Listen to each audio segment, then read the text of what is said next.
السلام علیکم ورحمۃ اللہ وبرکاتہ۔ امید کرتا ہوں کہ آپ سب خیریت سے ہوں گے،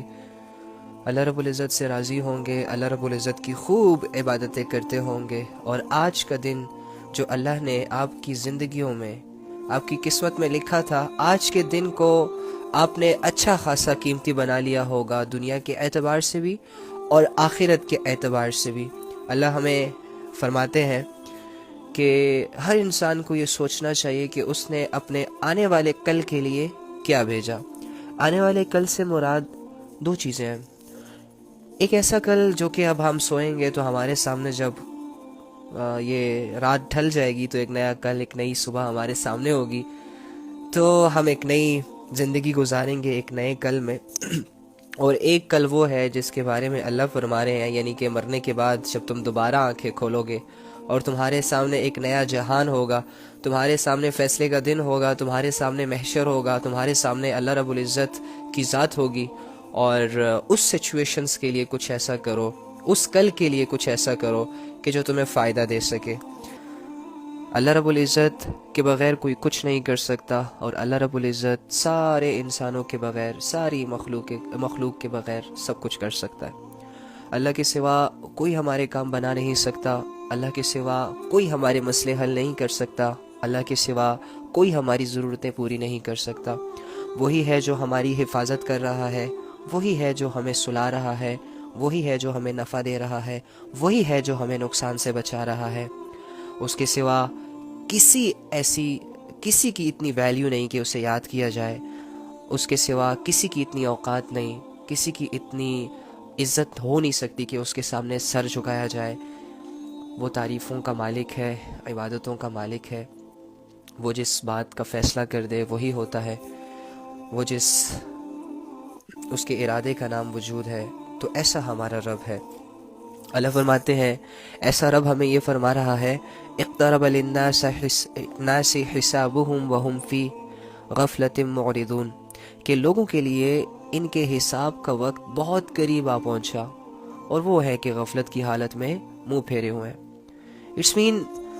ہم یہ سمجھتے ہیں یہ جو 4 دن کی زندگی ہوتی ہے، اس کو لے کر یار ہم بہت پلاننگز کرتے ہیں۔ سیریسلی جیسے ہی ہم جوان ہوتے ہیں نا، تو ہماری یہ جو خواہشات ہیں نا یہ بڑھ جاتی ہیں۔ جیسے ہی ہمیں یہ دنیا سمجھ آنے لگ جاتی ہے، آہستہ آہستہ ہمارے دلوں میں چیزوں کی تمنائیں بڑھ جاتی ہیں، اور جیسے ہی پھر یہ لوگ اور ان کی کوالٹیز اور ان کی صفات جب ہمارے سامنے آتی ہے تو ہم لوگوں سے بھی متاثر ہو جاتے ہیں، جس کی وجہ سے پھر ہمیں لوگوں کی بھی خواہش ہوتی ہے کہ یہ شخص میری زندگی میں تو وہ لڑکی میری زندگی میں، اس طرح جیسے جیسے عقل آتی جاتی ہے، جیسے جیسے اللہ شعور دیتا جاتا ہے انسان کو، اس انسان کو دنیا کا علم، دنیا کا شعور، دنیا کی چیزیں متاثر کرتی جاتی ہیں، یہاں تک کہ یہ انسان ان سچویشنز میں آ جاتا ہے کہ جو اسے یہ ظاہری آنکھ دکھاتی ہے، یہ اس کی طلب میں، اس کی بھاگ دوڑ میں اور اس کی محنت میں لگ جاتا ہے، اور یہ آنکھ کا سب سے بڑا دھوکہ ہوتا ہے۔ آپ کو پتہ ہے یہ جو آنکھ ہمیں دکھا رہی ہے یہ سب دھوکہ ہے۔ سب لوگ اس آنکھ سے اس دنیا کو عجیب عجیب نظروں سے دیکھ رہے ہیں، ہم آنکھ سے زندگی گزار رہے ہیں، حقیقت میں زندگی ہم نہیں گزار رہے، بس جو آنکھ دکھا رہی ہے اس پر یقین ہے ہمیں، اس کے پیچھے کے لاجکس سمجھ نہیں آتے، جو آنکھ نہیں دیکھ رہی اس کی حقیقتوں سے انجان ہے ہم، لیکن وہ سب سے بڑی حقیقت ہے۔ لیکن چونکہ ہمارے ارد گرد باطل بہت زیادہ ہے، ہمارے ارد گرد ایسے لوگ بہت زیادہ ہیں جو کہ گمراہیوں میں بہت فیمس ہو گئے،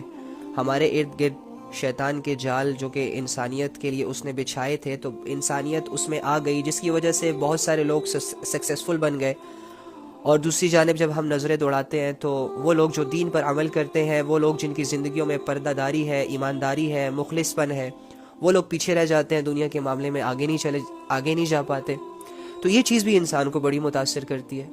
یہ چیز بھی انسان کے دل میں شک و شبہات بھی پیدا کرتی ہے، اور اس کے رخ کو بھی تبدیل کرنے میں مدد دیتی ہے۔ جب ایک انسان آنکھ کھولتا ہے اور وہ دیکھتا ہے کہ یار میرا ارد گرد کا جو ماحول ہے یہ تو سارا کے سارا زنا میں ڈوبا ہوا ہے، اور لوگ زنا کر کر کے اتنے بڑے بڑے گھر بنا رہے ہیں۔ جب انسان ایسے ماحول میں آنکھ کھولتا ہے کہ جہاں پر ارد گرد سارے ٹک ٹاکرز نے دھوم مچائی ہوتی ہے، او جی اس کے تو ملین ٹریلین فالوورز ہیں، دیکھو اس کے پاس تو گاڑی بھی ہے، دیکھو یہ کرتا کیا ہے، کچھ بھی نہیں کرتا، بس گھر سے بیٹھ کے ایک کیمرہ پکڑ کے، ایک موبائل فون پکڑ کے 2-3 سٹیپس مار کے ڈانس کر لیتا ہے اور لپ سنگ ویڈیو بنا لیتا ہے، تو دیکھو اس کے پاس تو سب کچھ ہے، یہ تو بڑا کامیاب ہے، اس کا تو اچھا گھر بھی ہے۔ ہم یہ چیزیں بھی دیکھ رہے ہیں۔ اس کے علاوہ جب ہم دیکھتے ہیں کہ یہاں جو جتنا بڑا گنہگار ہوتا ہے، جتنا بڑا دھوکے باز ہوتا ہے، اس کے پاس دنیا کی چیزیں بہت زیادہ وافر مقدار میں آ جاتی ہیں سم ٹائمز، اور جو لینڈ مافیا ہوتے ہیں، جنہوں نے زمینوں پر قبضہ کیا ہوتا ہے، لوگوں کے حق کو دبایا ہوتا ہے، لوگوں کو دھوکہ دے دے کر انہوں نے اپنی جائیدادیں بنائی ہوتی ہے، جب ہم ایسے لوگوں کو دیکھتے ہیں تو ڈیفینیٹلی ہمارے دل میں یہ ضرور آتا ہے کہ یار یہ دیکھو یہ کتنے برے کام کر رہے ہیں پھر بھی اتنے سکسیسفل ہیں، رائٹ؟ تو ہمارے سامنے واقعی ہم مانتے ہیں کہ ایسا معاشرہ ہے کہ جس میں جھوٹ بولو گے تو بہت آگے نکل جاؤ گے، تھوڑا سا ناچو گے، گاؤ گے، اپنی آواز کو سریلی بنا کے استعمال کرو گے تو تمہارا نام بن جائے گا، آئی نو دیٹ۔ تھوڑا سا تم اپنی باڈی کو شو کرو گے تو لوگ تمہیں فالو کریں گے، تم سے نفس اور ہوس جوڑ کر تمہیں روزانہ بیسس پہ دیکھیں گے بھی، تمہاری تعریف بھی کریں گے، تم سے جڑے بھی رہیں گے، تمہاری باتیں بھی مانیں گے، تمہارے دل بھی بہلائیں گے، اور ایک سٹوری ڈالو گے کہ آئی نیڈ ہیلپ تو سارے کے سارے تمہارے ڈی ایم میں بھی آ جائیں گے کہ جی ask ask ask ask. I know that یہ ماحول ہے ہمارے ارد گرد، اور میں ایک انسان ہوں، میں ایک لالچی ہوں، میرے اندر ہرس ہے، میرے اندر تمناؤں کا ایک جال ہے، میرے اندر خواہشات ہیں، میرے اندر اپنے آپ کو کامیاب کرنے کا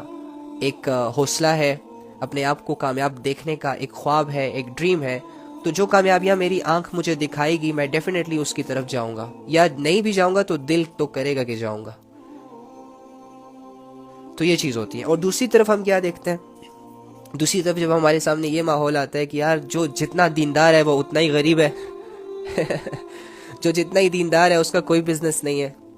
جو 5 وقت کا نمازی ہے اس کے پاس کوئی پیسے نہیں ہے، جس کی ساری فیملی تبلیغ سے جڑی ہوئی ہے یا اسلامک ہے یا اس میں اللہ کی شریعت ہے اس گھروں میں، تو یار وہ تو بڑے غریب ہوتے ہیں، ان کے پاس تو نہ گاڑی ہوتی ہے، نہ ان کے پاس اپنا گھر ہوتا ہے، رینٹ کے کسی گھر پہ 2 کمروں کے گھروں میں رہ رہے ہوتے ہیں، اور تمام بیوی بچے بس روکھی سوکھی کھا رہے ہوتے ہیں، لیکن ان کی زندگی میں دین ہوتا ہے، وہ سچ بولتے ہیں، فلاں فلاں فلاں۔ تو ہم ان کو کمپیئر کرتے ہیں ایسے لوگوں سے جو کہ بہت سکسیسفل ہوتے ہیں اپنے گناہوں کی وجہ سے، بیڈ ہیبٹس کی وجہ سے، اور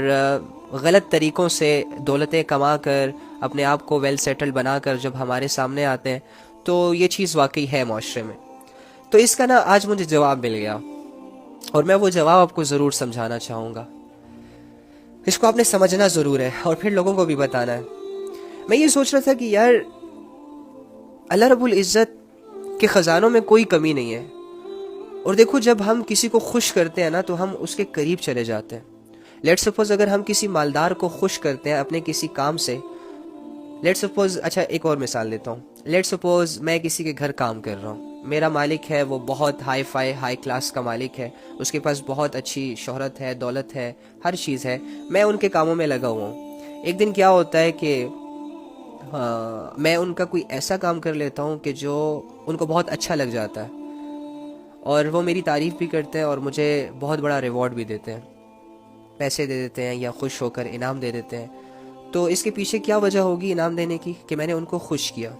تو ہم دیکھتے ہیں کہ یار یہ جو غریب لوگ ہوتے ہیں، یہ جو مسکین لوگ ہوتے ہیں، یہ جو دیندار لوگ ہوتے ہیں، ان کا تو مقصد یہ ہوتا ہے کہ اللہ خوش ہو جائے ان سے، اور ان سے تو واقعی اللہ خوش ہے۔ تو پھر اللہ کو بھی چاہیے نا کہ ان کو گاڑیاں بھی دے، بنگلے بھی دے، اور سٹیٹس بھی دے، ہر جگہ ہر چیز ان کو زیادہ دے، کیونکہ یہ زیادہ حقدار ہے نا، کیونکہ یہ لوگ تو اللہ کو خوش کر رہے ہیں۔ اور دوسری جانب جو لوگ نافرمان ہیں، جو لوگ ناچ رہے ہیں، گا رہے ہیں، بے حیائیاں پھیلا رہے ہیں، معاشرے کو بگاڑ رہے ہیں، نوجوانوں کے ذہنوں کو بدل رہے ہیں، ان کے مشنز اور ان کے ویژنز اور ان کے جذبات سے کھیل رہے ہیں، جو لوگ دھوکہ دے رہے ہیں، جو لوگ حرام کما رہے ہیں، ان کے پاس اتنی ساری دولت، ان کے پاس اتنے دنیا کے نقشے، تو اللہ کو تو ناراض ہونا چاہیے تھا ان کے عمل سے،